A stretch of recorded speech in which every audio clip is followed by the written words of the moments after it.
I trip and stumble and fall and say dumb things and regret things and are learning things and in some ways I think that's part of the resilience it takes to be a really good leader. Not saying that I am, but that people want to see people who are real. And the greatest thing about people who are real is, you have to see me to be me, that idea that, you have to see people who struggle in the ways that you struggle to say, oh, in spite of that struggle, he's where he is. And, I have a line of people who want to talk to me about being learning disabled because I've shared that I'm learning disabled, and they say, gosh, wow, if he can do that, I can do that. Hello, and welcome to Student Affairs Now. I'm your host, Keith Edwards. Today, we're discussing the path from student affairs to the college presidency. This is an episode request from several of our community members. I'm excited to have 3 college presidents who came to the role through student affairs talk about their preparation, transition, and their new learnings.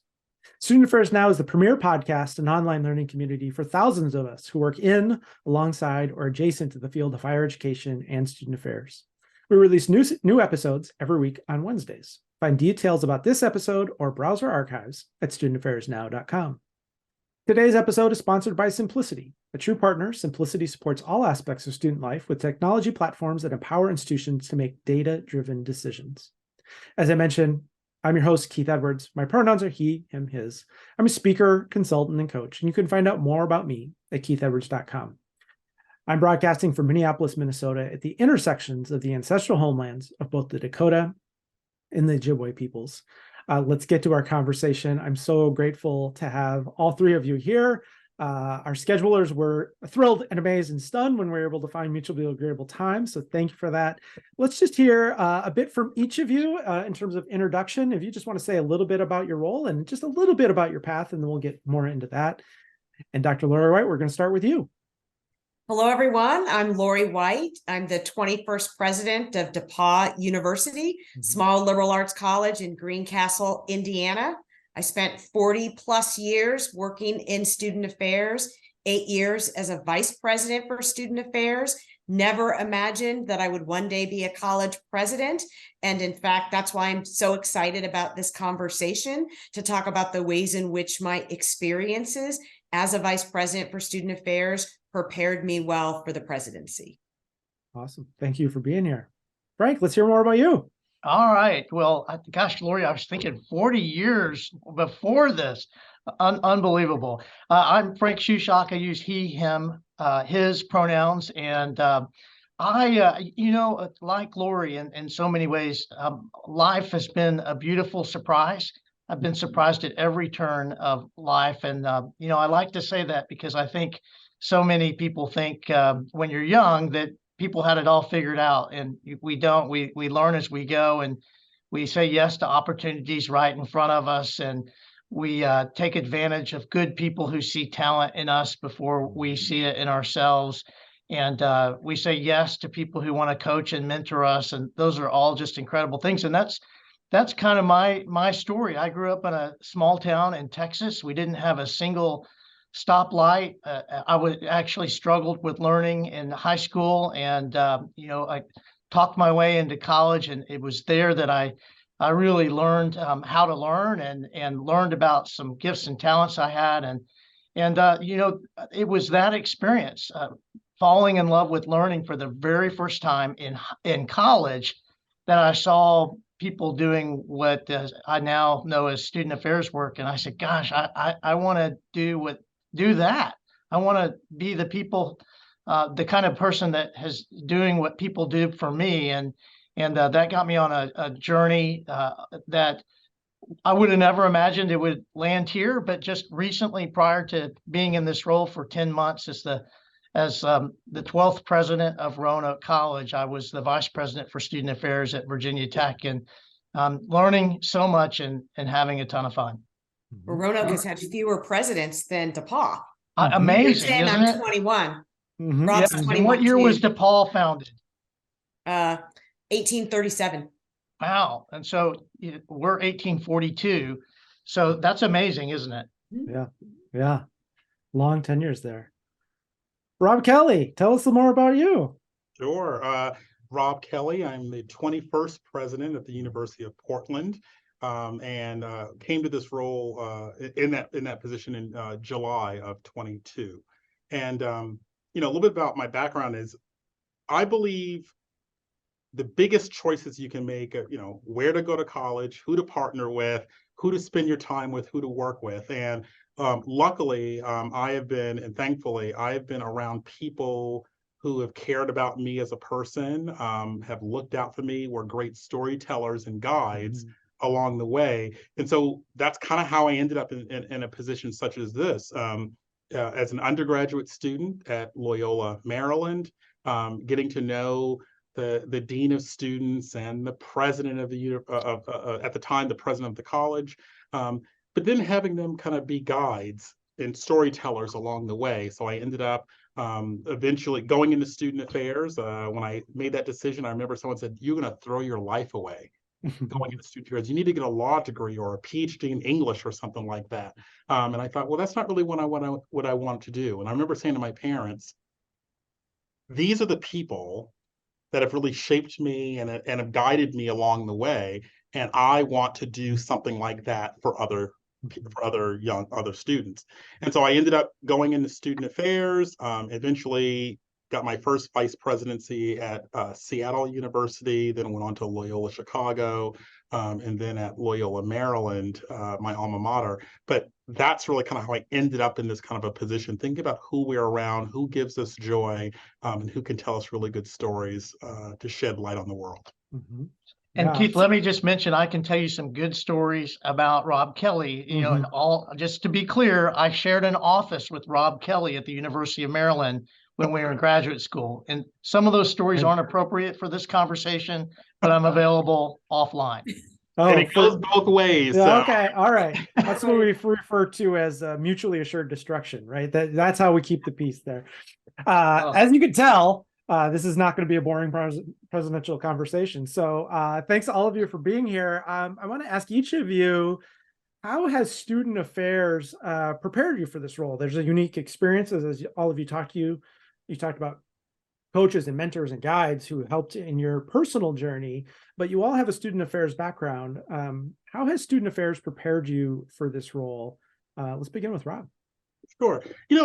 In student affairs, we learn a lot about kind of identity development and psychology, and especially within the social sciences, but we deal so much with building community and how to have a tough conversation with somebody. And I'm amazed at how often being a college president is also like being the mayor of a small town, and how often I have to build community, have a tough conversation, manage disputes or perceptions of what could be a dispute. And in student affairs, we do that all the time, day in, day out. We're constantly giving people feedback and course correcting, giving people the knowledge, skills, awareness, tools that they can make decisions for themselves.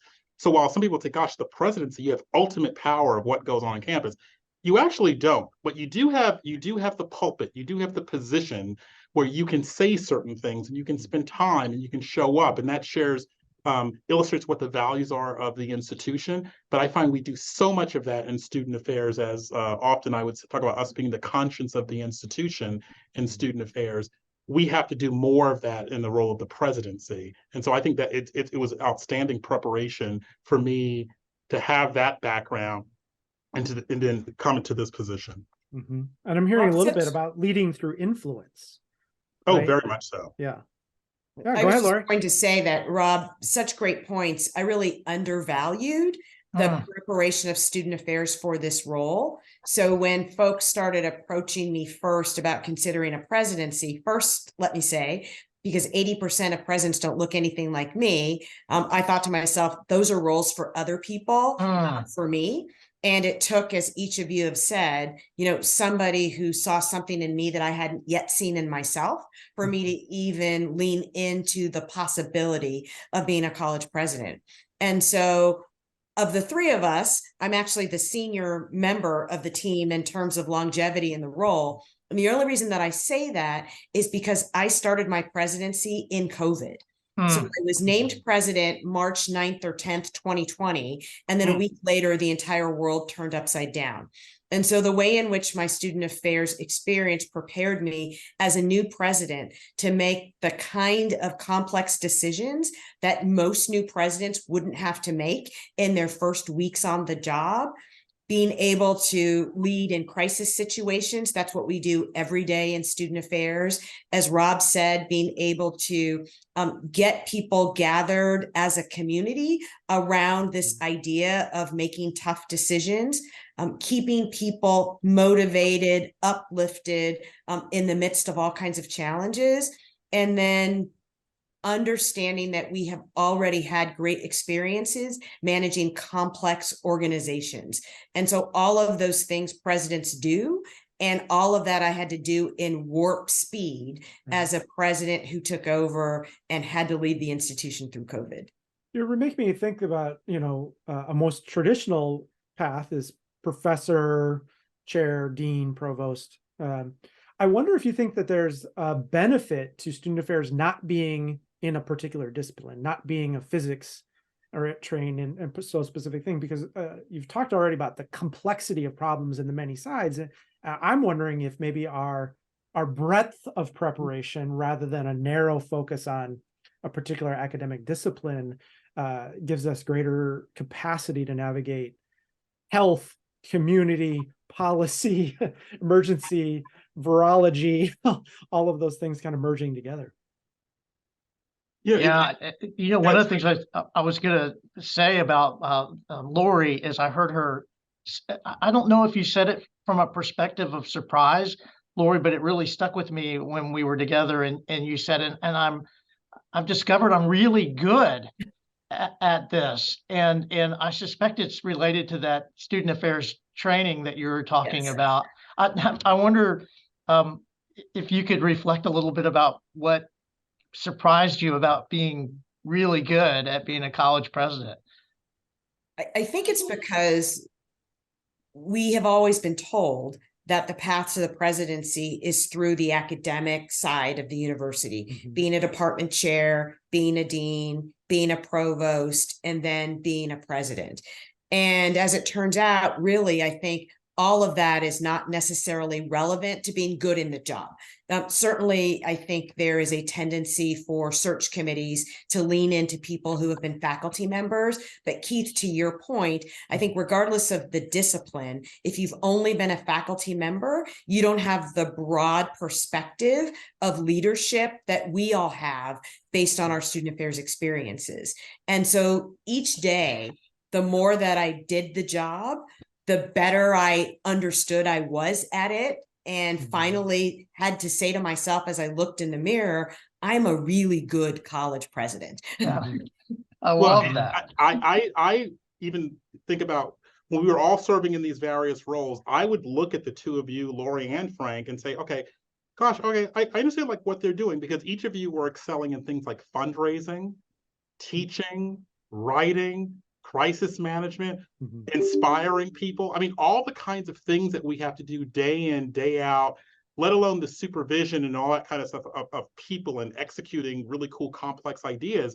But gosh, we did other things too. And I think that our experience in student affairs, we were really blessed to be in various positions at institutions that also allowed us to do something else. So we walked into the position, not just with the thing of, oh, I was a faculty member, but gosh, I did a number of different things. Again, all these things are really important, but ultimately I find inspiring. We had to inspire people day in, day out, inspiring our students, inspiring our teams, our faculty, whatever the case might be. I find I have to bring that to the table every single day as president. Well, and all three of you didn't think about yourself as just strictly student affairs and stayed in the lane. All three of you, particularly in your last role, had pretty expansive, I don't know if we would even call them student affairs roles. I wanted to get back to something that I really admire about Rob and Frank. And I also think this is what makes us, I think, pretty good college presidents, is we lead as our full authentic selves. Like, I love the way Frank shows up with his dog and, shows up with, all of his Frankisms. I love Rob's, sense of humor. And, I don't know that you always get that from a president who hasn't come out of the student affairs world. So Frank, if you could talk a little bit about, how you decided to show up as your full authentic Frank Shushok self that we all love. Oh, gosh, Lori, thank you. That is so nice. And I'm just pausing a second I think an interesting thing about my old roommate, office mate, Rob Kelly, is that he thinks he's funny. But, I do. Yes, and that is his authentic self gosh, Lori, I've always been taken with this quote from Parker Palmer is, why does it take me until I was 40 to discover who I've always been? I think one of the challenges of growing up is learning that you are who you are. That is who you are. And the sooner that we can be comfortable being who we are, the better.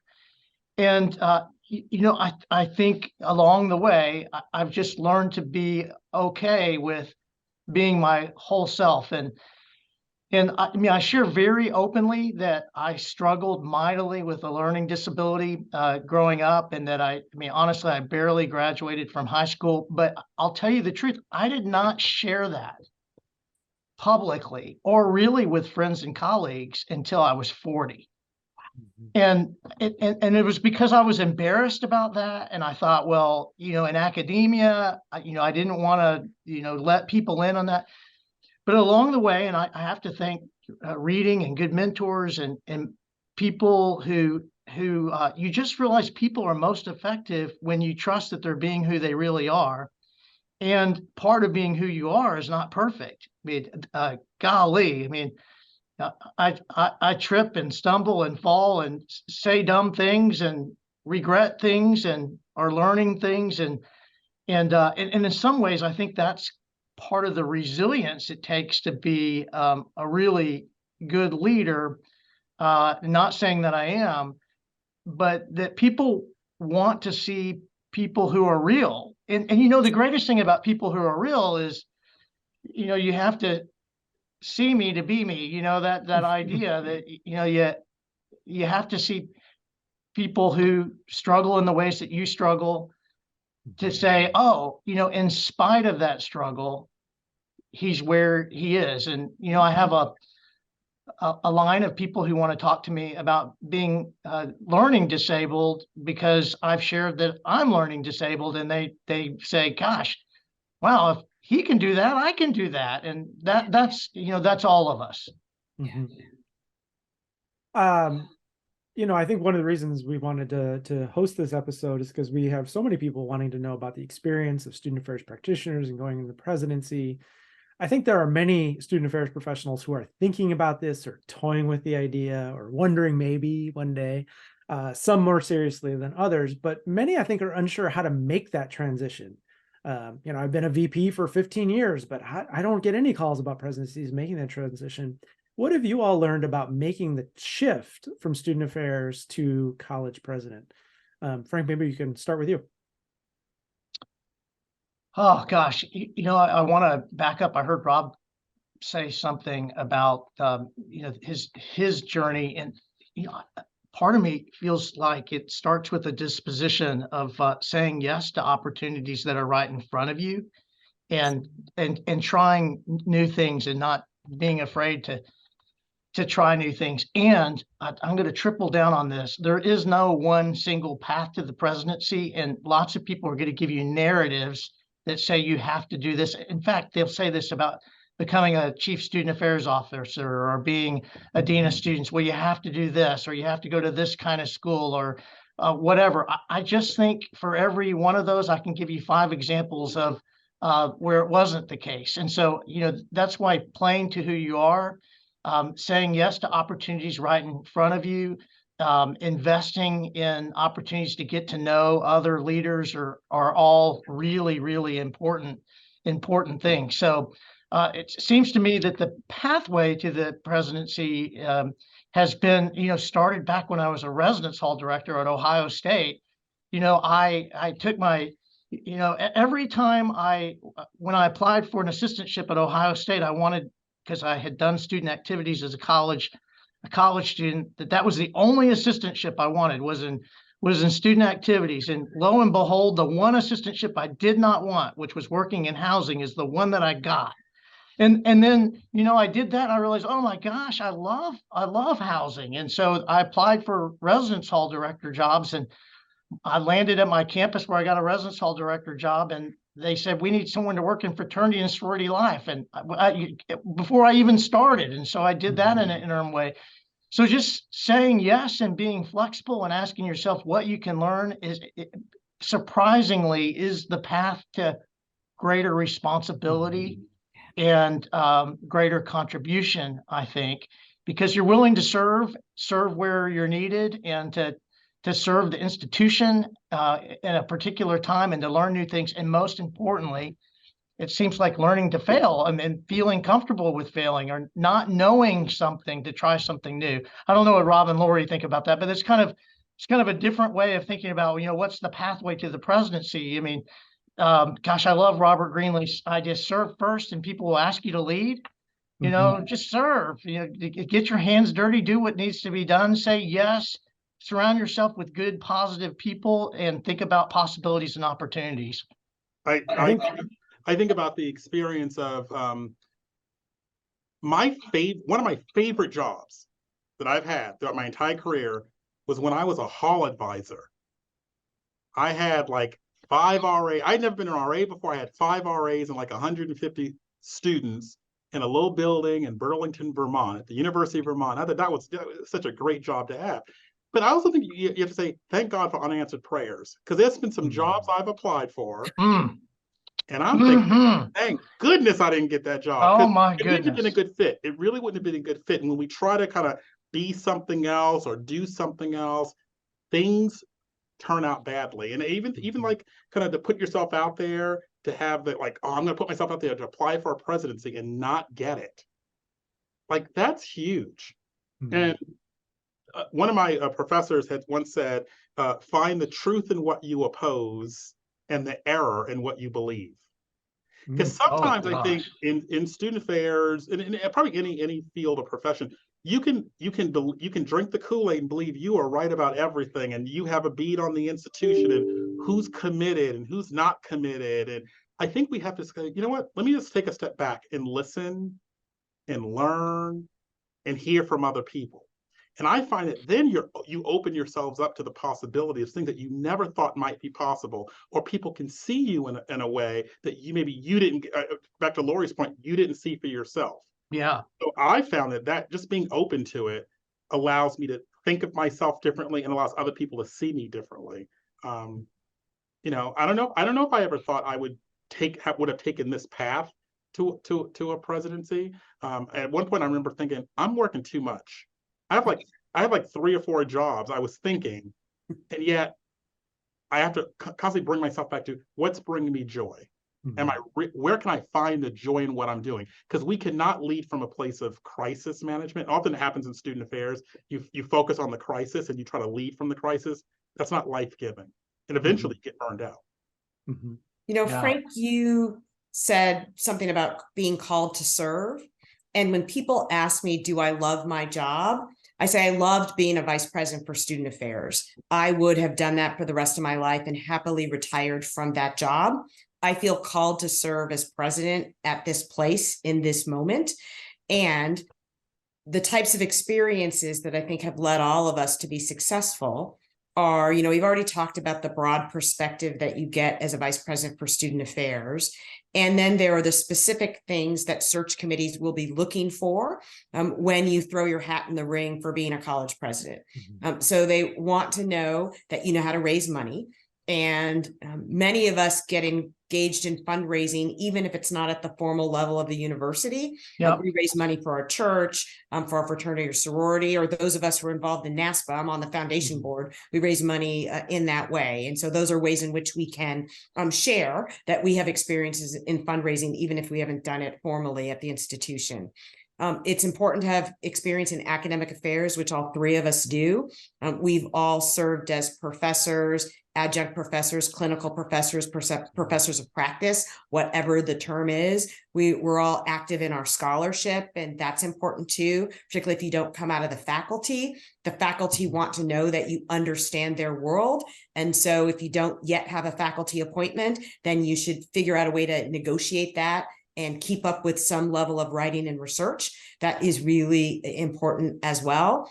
And then, the sweet spot for us is that we love students. And so when we're able to talk about the central role of our work is to make sure that our students are able to achieve their hopes and their dreams, that gives us a huge advantage over candidates in the pool who don't work with students in the same way that we do. And there's also, other kinds of parts and pieces that are important. Athletics. Rob oversees a Division I athletic program. Both Frank and I are Division III. Division III, we 30% of our first year class are student athletes. And so having an affinity for athletics and knowing something about that is important as well. And enrollment management. Enrollment management. Enrollment management. Until May 1st to see whether we're going to make our numbers, how much people are going to pay, all of that. And so I can't underestimate the importance of getting exposed to the enrollment management operation at your current institution. Keith, did you hear that pain point in those two words, enrollment management? Yes. Yeah. Well, and I think it goes May back 1st. to, I think it goes back to student affairs folks being familiar with the challenges of enrollment management and discount rates and numbers and yield and what May 1st means. We may not do that work, but we're familiar with it. Whereas I think other folks, this is another place where the breadth of the student affairs, even if it's not work we're due, it's work we're connected to, and we're in other ways. Go ahead, Rob, and then I want to. Well, no, I would say we're very much connected to it. And often, like, we say, oh, I don't do fundraising, I don't do enrollment management. No, you do. Yes, you do. If it's done right on that campus, it is involving everybody. Like, none of our positions should ever be, well, you're this is the box you fit in. Correct. And we have to always fight against saying, yeah, this is where I am. This is my love. Students are the reason for being at the institution. But gosh, we do so much more. What has led us to this is so much more, whether it's enrollment management or fundraising or teaching. I'm fortunate to coach several college presidents and coach several soon-to-be college presidents, I believe. And I think the takeaway for me here is this: don't look for the path, but be willing to find your path. Oh, I love that, Keith. That's great. And I think so many people are trying to, what's the recipe I need to follow, rather than here's what I want to create, here's the path I want to create. Keith, could I add just one piece to that? And be driven because you're passionate about the work, not because of the title. Because if you're just after the title, money, or the accolades, these jobs are too hard. It's all good, right? Like, so I want to take the violins out and start complaining. It's not that much money. It's not that much respect. I mean, you gotta love being with students, helping the institution thrive, supporting faculty. You gotta love that whole arc of what the job is, more than just having the position. I always say I heard the saying, you might want to be president, but do you want to do president? Exactly. And those are exactly it. those are very different things. And I just want to triple down on what Lori said about loving students and their success, because that is our product, and that's enough. If you care and love and inspired by that, that will drive you through some really tough roads. You all have worked with college presidents your whole career, right? Some of them you barely wouldn't even talk to you. Others you knew very closely and worked with all the time. And I assume as you decided to even consider or aspire pretty distantly about these roles, you started observing college presidents, your own and others, through a different lens, and really understood. It's kind of on-the-job training. But now that you've been in these roles for 10 months, maybe maybe almost 2 years, maybe a year, and then Lori, maybe 3 years. What has really surprised you? Despite all that observing, despite all that learning, despite all of that knowing, what has been unexpected about this in your time? We'll start with Lori. So unexpected for me is, I mentioned I'm the first woman to serve in this role. I'm the first African-American president. And the only reason I mention that is I certainly will be glad one day when we're not celebrating the first, even though I'm very proud to serve in those two roles here, is I'm surprised about how much that matters to my students. So when I see women students on campus, they're, oh my God, I'm fangirling. When I see African-American students on campus, they're just so proud. And so representation matters. And I was surprised about how much that makes a difference, not only here on my campus, but also to women and people of color who aspire to be in this role, who feel like I can do it now that I see you, Lori, in this role. Well, and not just that role, but CEO or elected representative, right? Correct. It's about possibilities. Correct. Broader, yeah. Yeah. And similarly, I'm the first African-American president, the first lay person. At this institution, we've always had a priest in the position of president, and that it manifests itself in very interesting ways on campus as well as with our students. But I find that, students want to be seen, and faculty want to be heard, and staff want to know that they matter. And so I often spend a lot of time really focusing on making sure that happens with those audiences. But what I've come to believe is there's no casual musings. Like, I can't walk on campus and say, I wonder if we should just do this, or I wonder why is that over there?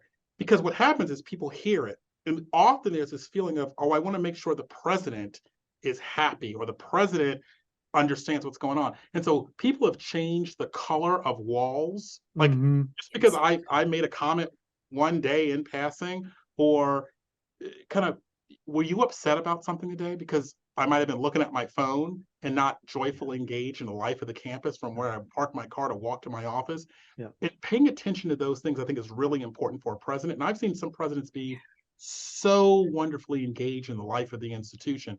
I've also seen some presidents not be, or to complain about things. And I'm like, wow, do you not want to be the president and do the presidential job right now? And it happens. So you learn from the good, and you also learn from the challenging. I want to add to that, because I remember Brian Rosenberg was the president of Macalester College when I was there, who I have a lot of respect for, talked about, he was the campus mascot. And everywhere he went, he represented the institution. And how he parked his car in front of the coffee shop 2 miles away, he had to assume someone connected to the college was going to watch how he parked his car and judge the institution based on that. And so this sort of always being on. And I remember getting into a fluff about he didn't like the cookies at one reception, and so we got to change the recipe or never have those again. And just thinking, I'm not sure he meant that. I just thought maybe he didn't want to have another cookie. But that not only is it is a microphone, but people are listening to every little thing you say and do, and how you say it, and what you don't say as well. And so the microscope is really up close. Yeah. It's interesting, and I know this is the case with both Frank and Lori, is that just having someone you can bounce some ideas off of, who can say to you, you might be president out there, but not here in this house, or not at this moment right now, or that's kind of a crazy idea. No one told you it was crazy today, but I'm here to tell you. So kind of those life partners and really good friends and spouses, it's important that we have truth tellers in our life. Right, because even when people do tell you the truth, you don't know how to take it. Are they angling for something? Are they doing something? People maybe don't tell you the truth. And so having people who can help you keep your rudder, so important. Frank, what's been surprising for you? Okay, these are 3 random connections, but I was joking. And Rob, I'm sorry I didn't return your text last night. He sent me a text message to say, "Do you have time to commiserate?" So that's that. I think that's what was going on there. Okay, so here's a really honest statement. I knew this job would be hard. I didn't know it'd be this hard. I really didn't. I mean, this is a small college of 2,000 students, and I was a vice president of a ginormous division at Virginia Tech with 3,000 employees and a ginormous budget. I thought, okay, I can do this. I mean, I thought, but it is a hard job, and I thought I'd just share this. As I got a really lovely note from someone who has retired from here, but he's just been an encourager, and so I just said thank you for encouraging me. And he wrote back, and last night he shared this. He said, having spent the last 5 years working in the president's office as senior advisor, I got to see firsthand how really hard and demanding the president's job is. It's living in a fishbowl, balancing the myriad of needs and demands of various constituencies, responding to the occasional emergency, while trying to strategically plot the college's future amidst turbulent times and trying to be the best spouse and father or friend. This is a tall order that not everyone can accomplish successfully. And I just thought, oh my gosh, he understands how I feel, and that I candidly didn't really understand. But the last thing I would say, when I was the editor of About Campus, I interviewed Beverly Daniel Tatum, and when she was still president, she was recently retired from being president of Spelman. And she talked about, you got to understand the difference between, she said, like, when people want to take a selfie with you, they don't want to take a selfie with you. Right.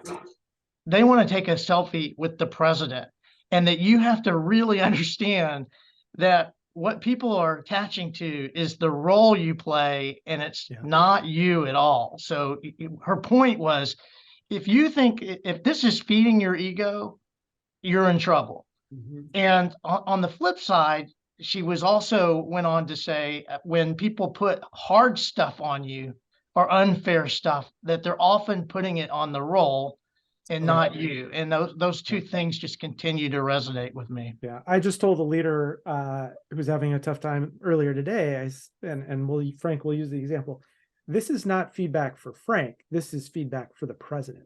And the better you understand that distinction, the better you'll be able to take it, consider it, not be defensive, not take it personally, not do this. This is feedback for the leader, and I think that is hard. Helpful. It is very, very. It's easy to say, isn't it? It's easy to say. This is so hard for me, not to try to remember that you're in a symbolic role that often doesn't have as much power as people attribute to it. And they're bringing to that role all sorts of things that are, when it's good, it's often not about you, and when it's bad, it's not often about you. And that's hard, man. That's a mental exercise that I have to really embrace. And I think most of us as humans, when it's good and we get the compliments, we go, "Oh, that's not about me. Look at all the good people who are working here." But when it's criticism, we go, "Oh, that is about me." Yeah, it's like, who to blame? Yeah, that's a little human. Well, the role has changed so much over the years. When I think about predecessors, even here at DePauw, they were able to be much more distant from the community, much more formal. And, that is not now what people expect of presidents. They want to get to know us. They want to be close. Right, exactly. Everybody feels like they should have access to us in ways that were never expected years ago. So the role has really changed, and the complexity of things that we have to make decisions about has also changed. So it's a much different role now than it was, even 10 years ago. And Lori, I was just, when you said that, it made me think of the presidency in a way, and I think our student affairs background helps us to deal with this, but people come at us from all different kinds of angles. Yes. All different kinds of things, and all of it seems to get manifested in the position of the president. So you're responsible for everything that's good, and you're responsible for everything that's a challenge for the institution, but the ways in which people come at, and so throwing certain things and ideas, and then how that's based culturally, kind of what's going on in our political landscape. I mean, all of those things are coming up, which is all the more reason why our backgrounds in student affairs is helpful to allow us to handle these kinds of challenges and turmoil out there in the larger community. It helps us. And You're all reminding me of the importance of self-work too. And I think that's the kind of thing that our student affairs grad programs and student affairs work and student affairs professional development, I think, gives us opportunities to a lot more of our own self-work and this own sort of self-awareness and self-management than I think many faculty or deans kind of preparations get, because all three of you are pointed to the importance of vulnerability and authenticity and not being perfect and being able to make mistakes and learn from them and be present and be of service. And I think that that seems to be very, very critical to the success that the three of you have had. I was just going to add that, Rob and Lori have a complexity that I don't have. And I think being a president of color is a layer of complexity that I would be curious what you would have to say about that. I know you've already talked about how important it is for aspiring students but especially in this time, it's hard. I can imagine in ways that might not be the same for me. I'm curious what you think about that. No, I think that it's true in the ways in which for some people they see the skin color. That's their first lens by which I'm going to view, and I'm going to assess what's going on at the institution based on that, and then attribute challenges based on that. And I kind of go, okay, well, let's kind of play it back. Would you have done the same if X, Y, and Z, or if I showed up in a different skin, or if my gender was different? Do those same things apply? And I find when we can, I use it as an example. A faculty member shared, "Have we lost our way?" And they were talking about how we lost our way because of X, Y, and Z issue, the woke agenda, whatever the case it might be out in the world. And the question is, lost our way to where? Where were we going before that all of a sudden now this is a change, this is a new direction? We have to be able to ask that question back and put it back on, because otherwise we get on the defensive. So Frank, I really appreciate you even saying that. And recognizing that. I think it's true. I think it's a greater weight on Lori given the gender issue in higher education. So, and it has been quite interesting, having spent so much of my career advocating for issues of racial equity, diversity, inclusion, social justice. Rob, you talked about one of your most favorite jobs. One of the best jobs I ever had was the director of the Multicultural Center at UC Irvine early in my career, and learned so much about leadership and use those skills even today in my current role. However, when I was a vice president of student affairs, advocating for those issues, people expected the vice president of student affairs to play that particular role on campus, on the cabinet. And I never got much pushback from that. Come to my current institution, where previous to my arrival, those values were articulated. We are founded by the United Methodist Church. I feel like that's really part of what John Wesley would call us to do, is to create an environment where all students feel affirmed, supported, and that they belong. Yet now, when I advocate for those same values, it is heard, as you just said, Rob, through the lens of the African-American president trying to make the institution more woke, even though I know my predecessors advocated for the same. And similarly, alumni wondering if the university is going not in the right direction, etc. And so it's been tough to walk that line. Wow. Yet at the same time, I know there are folks on campus who share my identity, who expect for me to be even more vocal about the issues that they have long cared about, where they felt they never were given voice to. So it's been an interesting set of challenges. I still feel like I'm working my way through them. So I appreciate, Frank, you naming that, because that certainly is the reality for me. Great. Well, Frank, we'll have to give you a co-host credit here and for offering that wonderful question, and thanks to you both for answering it so genuinely and honestly. To no surprise, we're running out of time. The podcast is called Student Affairs Now, and we always like to end with asking each of you, what are you thinking about? What are you troubling?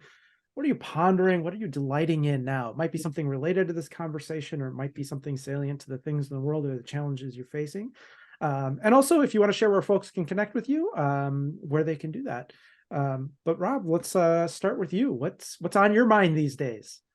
Well, earlier we mentioned kind of enrollment management, May 1, all of those kinds of things. We often talk a lot about the challenges that we have in these positions, but it is so absolutely wonderful to be a college president and to help the institution be the best version of itself, to help make things happen, get the resources that faculty want to really be teachers and scholars in the classroom, but researchers outside of the classroom, to allow students to be the people that they were meant to become, for them to ask questions. It's a joyful thing to be able to do that. And as I approach commencement, my first commencement, I'm going to shake thousands of hands next weekend. I'm really excited about that. At the same time, I think there's just a natural, there's a distrust of higher education.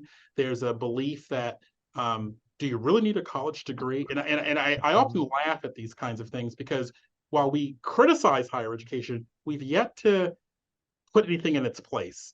There's nothing that can make up for what a college education, the experience, of what we can do. There's nothing that makes up for that. And so we have to always kind of continue to reinvent ourselves, continue to be joyful about the work that we do. But it's a joyful position to be in, and I'm really excited about it. And so I would just say, I can be found at Portland President on Instagram. I try to be active on the gram, but I have a really cool staff that make me being on the gram happen. They make it look successful. It ain't really me. But I love what I do, and I'm really thankful and blessed to be able to do it. All right. Frank, what's on your mind now?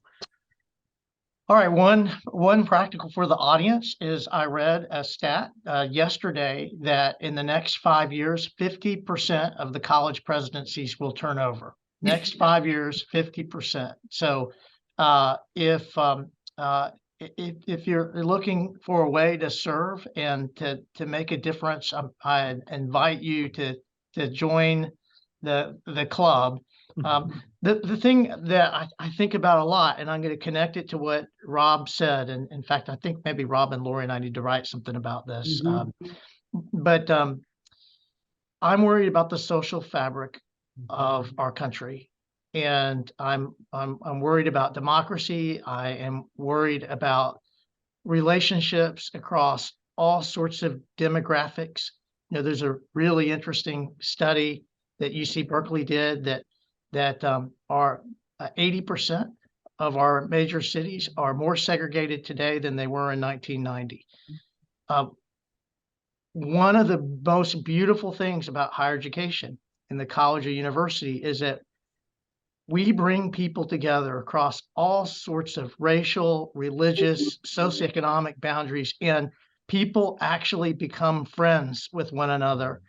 And in this time, you probably saw the Wall Street Journal poll recently, which shows the number of people who now say getting a college degree is not worth it, is close to it's 60%. I mean, it's really high.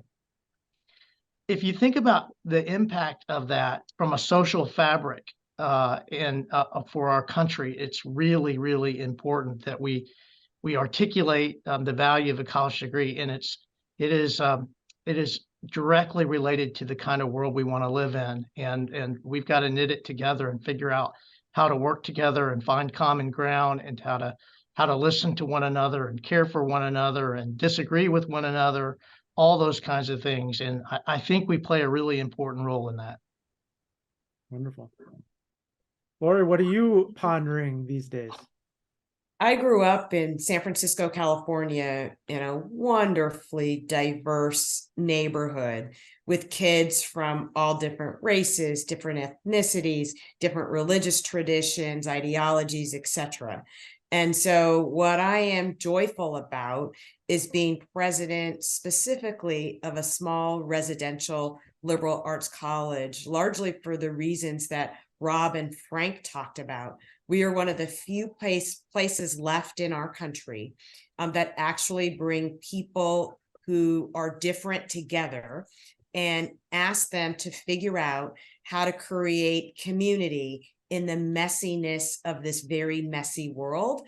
And so I am hopeful as I work with young people, because all of that stuff that's going on in state legislatures, our young people want a different kind of world than what they see the adults modeling for them. Mm. And if we can do the best job that we can to encourage and inspire students to connect across all of these now resegregated lines, then I am really excited and hopeful for the future of our country. And that's really at the core of why we're doing this work. You got Frank to put a heart emoji up. Wow, well, I think And heart for all applause, of and us. applause. Heart Yeah, for all of us. that's wonderful. You're really highlighting for me how these campus communities, particularly the kind of campuses that the three of you are on, are really bringing in people from all sorts of life, coming together, shared purpose, shared experiences, wrestling with that, and how remarkable that is in these days and times, and what an antidote for so many of the challenges we face as a democracy, as Frank was pointing to. Keith, Well- you got to end by telling us what you've been thinking about. You got to participate. What do I? Yes. Oh, this Bring is us home. completely Bring us unfair. home, Keith. Come on, Bring you're us the home. closer. Yes, Come on, bring us home. close it out, Keith. What am I troubling now? And you should say something about your book too. Yes. I have a book coming out maybe next week. We'll be doing an episode on it soon. Oh, okay. Good. I think what am I troubling now? I think for me personally, I wrestle on a day-to-day basis with incredible hope and optimism in what I see in the youth and possibilities and change and trans folks being elected to legislatures and progress and hope for the future. And then 5 things down in the Twitter thread, and I want to give it up and move to the woods and be left alone. And I think the merger of possibilities versus leave me alone, and I think is a lot of what is leading to some of those dynamics. And how do we be in it together? It is not lost on me that post-apocalyptic fiction is really popular right now, whether it's books or TVs or movies. And I think that says a lot about how much despair there is about our collective future, and that troubles me. Well, Keith, All right. thank you. Yeah, way to go. That was great. Hang on, here comes the heart emoji. There you All go. right, There you go. there we go. Well, thanks to the three of you. I really appreciate it. What a wonderful, enriching conversation. I have a whole page of notes. I have no idea how I'm going to get all of these down to 3 or 4 sentences of an episode description, but thank you so much for your guidance, your inspiration, your wisdom, your experience. I think it's so valuable to so many of the folks. This has been terrific. And thanks to all 3 of you for Thank your you. leadership. Thank you. Thanks for the invitation. Yeah. Thanks to our sponsors of today's episode, Simplicity. Simplicity is the global leader in student services technology platforms with state-of-the-art technology that empowers institutions to make data-driven decisions specific to their goals. A true partner to the institution, Simplicity supports all aspects of student life, including but not limited to career services and development, student conduct and well-being, student success, and accessibility services. To learn more, visit simplicity.com or connect with them on Facebook, Twitter, or LinkedIn. A huge shout out, as always, to our producer, Nat Ambrosi, who does all of the behind the scenes work to make this group and me look and sound good. And we love the support for these important conversations from our community. You can help us reach even more folks by subscribing to our podcast, YouTube, and weekly newsletter announcing each new episode and more. If you're so inclined, you can also leave us a 5-star review. I'm Keith Edwards. Thanks to our fabulous guests today and to everyone who is watching and listening. Make it a great week. Thank you all.